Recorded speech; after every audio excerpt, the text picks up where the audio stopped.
My name doesn't matter. All you need to know is that I'm a phantom, a figment, a man who was mistaken for waitstaff twice that night. Odd, given my outfit. I managed to avoid additional embarrassments by wallflowering in the shadow of the grand staircase.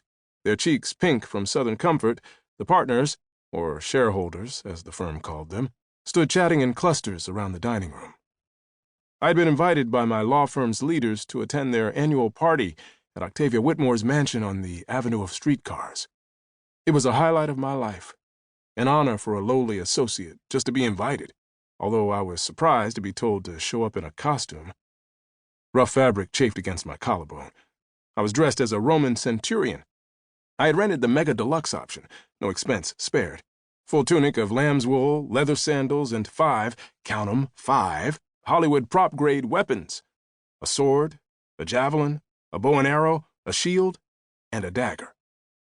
I never knew that Roman soldiers used daggers, but the costume guy assured me that they did use daggers, the dagger being the preferred weapon of choice for when shit got real, which apparently it did from time to time.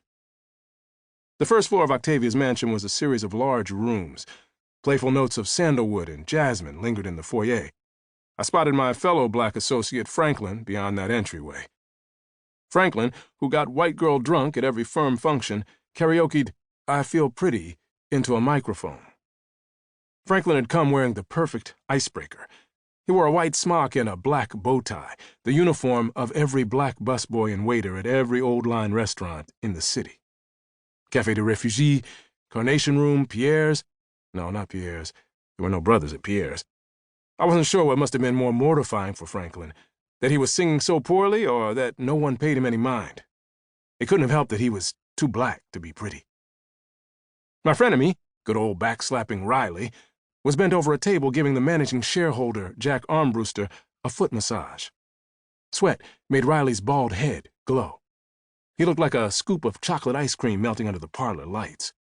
Riley was dressed as a parish prison inmate, which rankled my sense of propriety. They saw enough of us dressed that way in news reports. However, I had to admit it was an impressive getup. He wore a day-glow orange jumpsuit and even a fake chest tattoo. He carried clinking leg shackles slung over his shoulder as if ready to reincarnate himself on request. Riley was working the old fart's feet so gnarly they seemed like roots ripped from the field behind the mansion. He dabbed his dome with a handkerchief. Was a promotion and bonus worth the kind of humiliation Franklin and Riley were undergoing? Confetti rained down on the junior shareholders in the adjacent parlor. You betcha. My son Nigel's procedure would be expensive. After feeding the snarling, three-headed beast of mortgage, utilities, and private school tuition, I only managed to pocket a few copper coins each month. But if I were promoted, I would earn a fat bonus, and Nigel would finally get a normal face over his mother's objections. I idled on the sidelines, nursing a rum and coke, which, in turn, nursed my ever-present migraine, thankfully almost down for the night. I'd lost count of how many drinks I'd had over the last few hours, which meant by now my blood was probably 75% alcohol by volume, and that was on top of the dissipating effects of the plum I took that morning. I told myself on each awakening that I didn't need plums anymore. I told myself I could quit any time I chose. But I knew better. Those petite purple pills, which turned my nervous system into a tangle of pleasurably twinkling Christmas lights, had become a constant companion.